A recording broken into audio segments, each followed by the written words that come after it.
My journey started in the year 1949 when I was born, and my father was a doctor and he was running a pathology lab on Hanuman Road in New Delhi.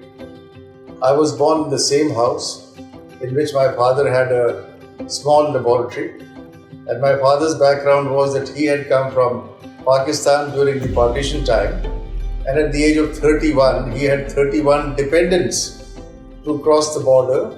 Luckily, nobody got killed, no woman got raped, and they came here, and my father set up the first pathology lab of northern India, also in the same year 1949. So I was born into this house, and you can say that I was born with holding a test tube in my hand. But that was not the case. When I was growing up, I was not particularly fond of becoming a doctor for a simple reason that in my house there used to be lots of bunny rabbits. We did not have any cats and dogs in the house, but we used to have bunny rabbits to play with. And I would find that one fine day my father would take the rabbit and kill it. And that took my interest away from medicine. And when I was growing up, I went to modern school, Barakhamba Road here in Delhi. And I never liked biology. In fact, right from a very early stage in life, I wanted to be a pilot, but with a difference. I wanted to be a fighter pilot, and that also in the Navy. Because naval fighter pilots, like all of you may have seen this movie Top Gun. So I became the best cadet NCC Navy in my school. And it was taken for granted that I would join the National Defence Academy and then go on to join the Navy and become a fighter pilot. But as you know, fate and luck is a very, very big thing in life. So when I had to join the National Defence Academy in Kharakwassla, it was discovered that I had myopia in my left eye, which means that my eyesight was not perfect. It was 6/9 or something like that. I had a minus number in my left eye, which effectively ruled that I could never join the executive branch of the Indian Navy, and I could say goodbye to my executive branch and to becoming a fighter pilot in the Navy. Because Navy at that point of time, and I don't think they have changed the standards, required a vision of 6/5, which is better than a normal vision, which is 6/6. So at the age of 15, I had to retire from the armed forces, and I did not know what to do. But my brother-in-law, who was also an instructor in the National Defence Academy in the naval training team there, he suggested to me that why don't I start studying biology to become a doctor. And I somehow took his advice and came back to my school and requested my principal to change my subject in the 11th class. And he said, well, that was impossible because those days the subjects had to be changed in 9th class. So 9th, 10th and 11th, there was no 10 plus 2 at that time in my time. So he said that special permission has to be taken or had to be taken from the Central Board of Secondary Education, and my permission came only 1 week before my final exams. But what I was even surprised with myself was that I could do a 3-year biology course in a span of 8 months, and I passed and I became a doctor. And I went to the Armed Forces Medical College in Pune, which is now rated as one of the 2 best or 3 best medical colleges in India. And not only that, I became a doctor. I went back to AFMC to become a faculty member. I was teaching pathology there. I did my post-graduation there. And my father died suddenly in 1977. And at that time, I was a lecturer in pathology in Pune. And I had to come and take over the lab. And since then, I've been there. So my initial years were of very, very hard work, because we were graduating from a manual kind of testing, shaking test tubes, Bunsen burners, and things like that, burettes, pipettes, sucking reagents by mouth. And that was very hard work. And then, of course, the automation came, in which I played a very, very big part.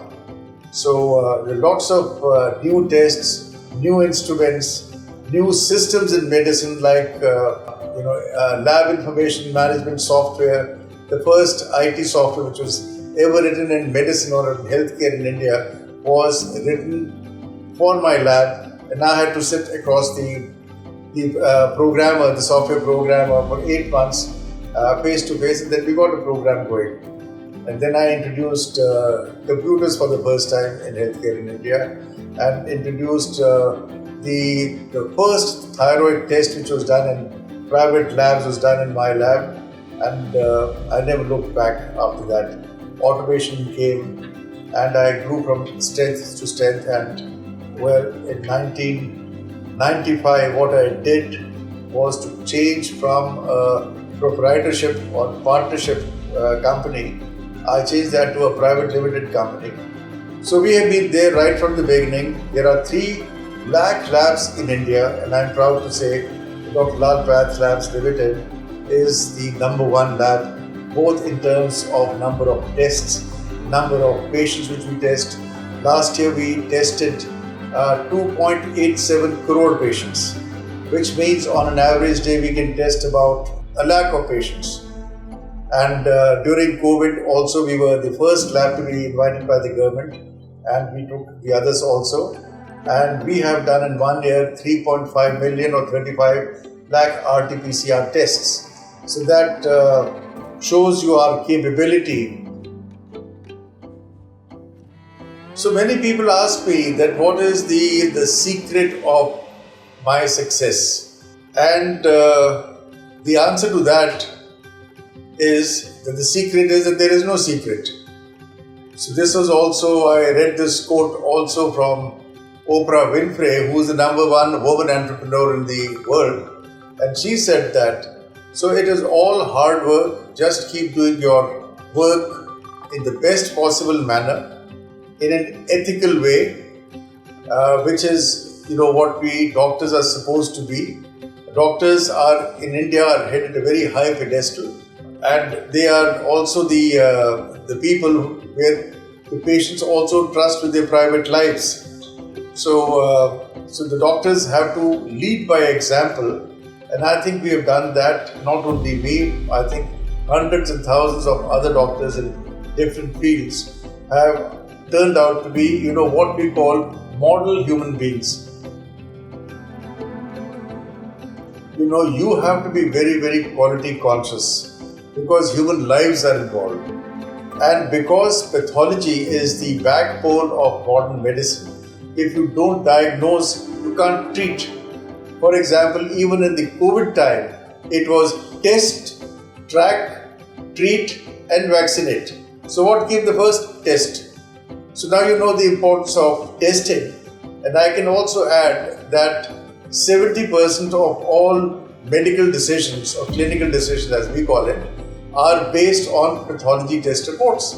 So we have a very large, hand to play in the upkeep or the betterment of health of a country, of its population. And if you don't diagnose, you can't treat. So you cannot have, blind therapy, or you cannot have gunshot therapy. So we are getting out of that phase. And I may add that now the medicine has become completely evidence-driven medicine or evidence-based medicine. So if you are, having fever, the patient comes to the doctor, to the pathologist, and we tell the patient whether he has got typhoid, or he's got malaria, or he's got chikungunya, or he's got dengue, or he has got COVID, or we've got so many other fevers are also there. So if you do not diagnose, you cannot treat. So therefore, the importance of pathology testing is at the highest level.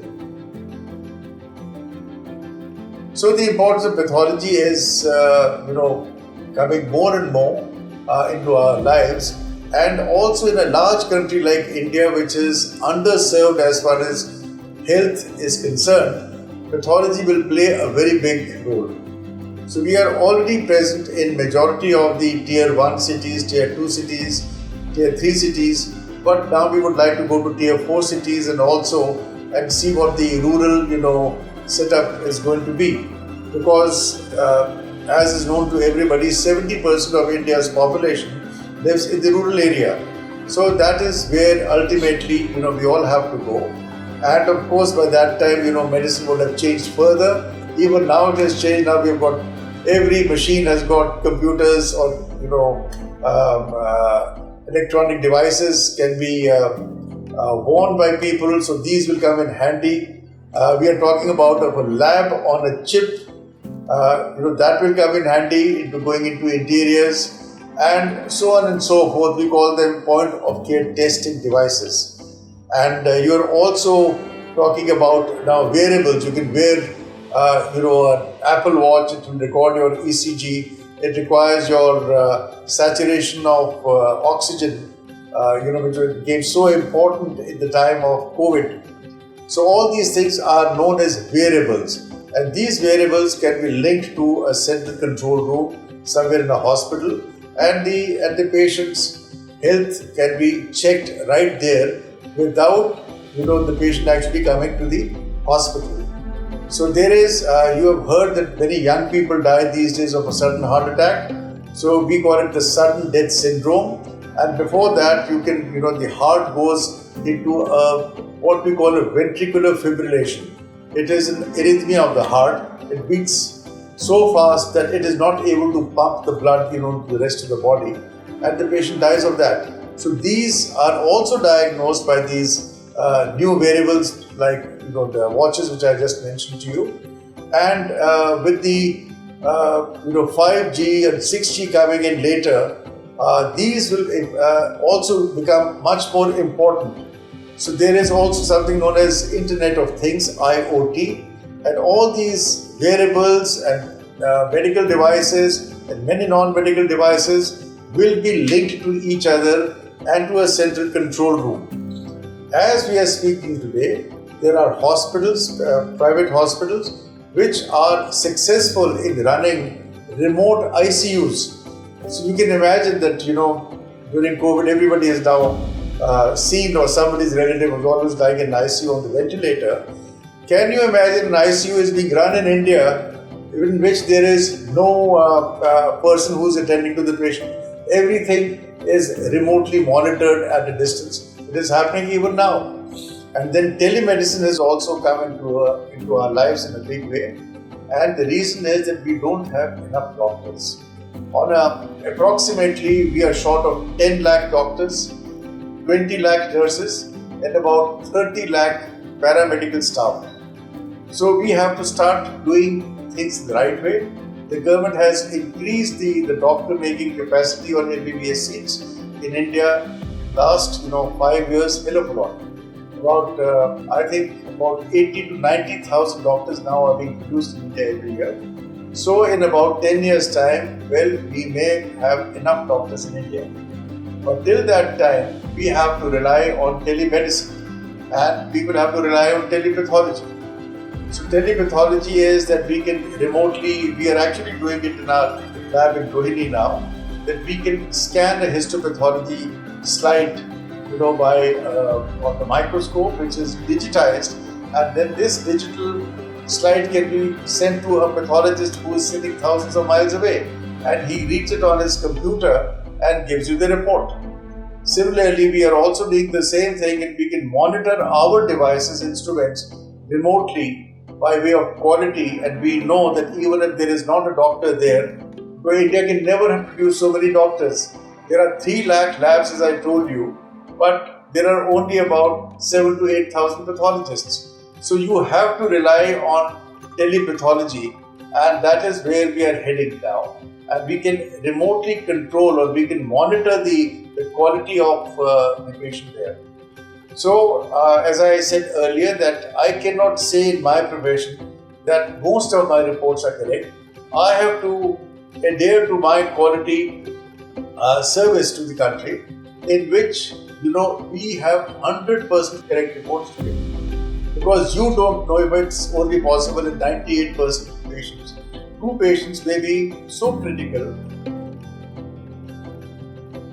or your relative or friend is admitted there, you expect a very standard, good quality treatment. So in India, there are three problems in our healthcare system.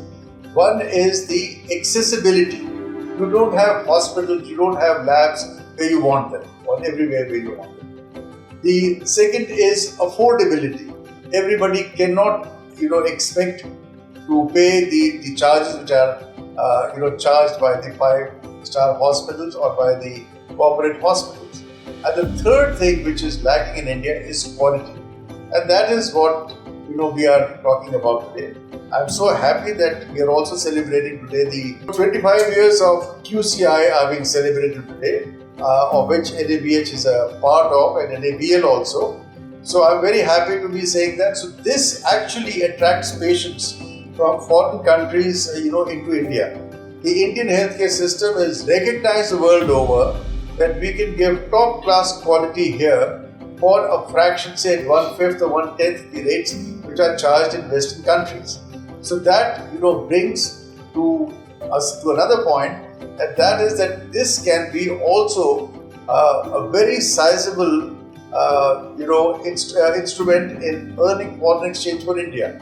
So when we are, as you see these days that the rupee is going down, but to earn foreign exchange, this is a very healthy means, and that is where the healthcare industry also comes in. So I would like to emphasize that more and more quality hospitals which are NABH accredited, more and more pathology labs which are NABL accredited, and all the labs inside the hospital should be NABH accredited also. So this will actually give confidence to the doctors and also to the patients that they are being looked after by a quality healthcare system. And that is where we have to aspire to.